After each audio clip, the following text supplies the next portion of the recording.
আজ থেকে বহু বছর আগের একটা ঘটনা। এক ছোট্ট বালক এক জায়গায় বসে আছে।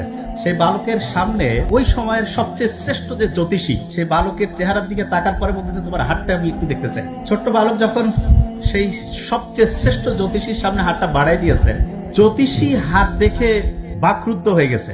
কি বলবে বুঝতে পারছে না। ছোট্ট বালক আর এই জ্যোতিষীর মধ্যকার ঘটনা দেখে ছোট্ট বালকের বাবাকে ওই বালকের একজন আত্মীয় খুব দ্রুত ডেকে নিয়ে আসছে। ওই ছোট্ট বালকের বাবা কিন্তু কোনো সাধারণ লোক না, খুব অসাধারণ ওই সময়ের একজন সম্রাট ছিলেন। তার সম্রাট নিশ্চিতভাবে খুব জ্ঞানী মানুষও ছিলেন, খুব ভালো মানুষও ছিলেন। তো উনি জ্যোতিষীর চেহারার দিকে তাকায় বুঝতে পারতেছে যে সামথিং ডিফারেন্ট, ভিন্ন কিছু হয়তো বা জ্যোতিষী লক্ষ্য করছে এই ছোট্ট বালকের মধ্যে। তখন উনি জ্যোতিষীকে অভয় দিল যে আপনি যা কিছু দেখছেন সেটা আমাকে জানাতে পারেন। তখন ওই জ্যোতিষী বলতেছে যে মাননীয় সম্রাট, আপনার এই সন্তান, তার চেহারা, তার হাতের মধ্যে যে রেখা, এইটা দেখে আমি যেই জিনিসটা লক্ষ্য করছি সেটি হচ্ছে এই ছোট্ট বালকের সুনাম আপনার সুনামকে ছাড়াই যাবে। এই ঘটনা শোনার পরে বাপ যদি শোনে যে ছেলে তার মর্যাদাকে কাটিয়ে ছাড়িয়ে আরো সামনে যাবে, তখন একজন বাপ সবচেয়ে বেশি খুশি হয়। তা ওই সম্রাটও খুবই খুশি হয়েছে।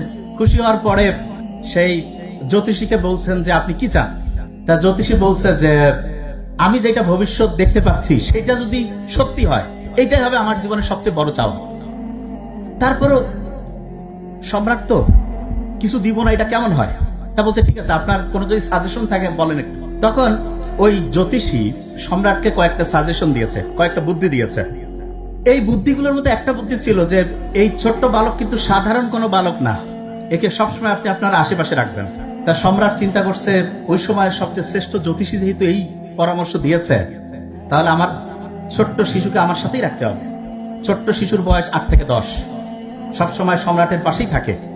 একবার হলো কি, ওই সময়ের সবচেয়ে শ্রেষ্ঠ ধনাঢ্য ব্যবসায়ী ওই সময়ের চেয়ে, উনি হচ্ছে ওই সম্রাটকে ভিজিট করতে আসছে। তা যেটা হয়, একজন সম্রাটের সাথে কেউ যখন দেখা করতে যায় তখন নিশ্চিতভাবে কোনো উপহার নিয়ে যায়। তো ওই সময়ের সবচেয়ে শ্রেষ্ঠ যিনি হচ্ছেন ব্যবসায়ী, উনি ওই সময়ের সবচেয়ে শক্তিশালী, সবচেয়ে আকর্ষণীয় একটা ঘোড়া নিয়ে আসছে। ঘোড়াটা এত শক্তিশালী এবং এত আকর্ষণীয়, রাজ্যের যারা সম্রাটের খুব কাছের মানুষজন ওই ঘোড়া দেখে একটু লোভ হয়েছে। সম্রাটকে বলতেছে যে আমাদের একটা আর্জি আছে, যদি একটু শুনেন। বলছে বলো। বলতেছে যে আমাদের মনটা চাচ্ছে আমরা একটু ওই ঘোড়াটার মধ্যে একটু চড়তে চাই। খুব ভালো মানুষ ছিলেন, খুব উদার ছিলেন। বলছে ঠিক আছে চলো। তা কে আগে চলবে কে পরে চলবে?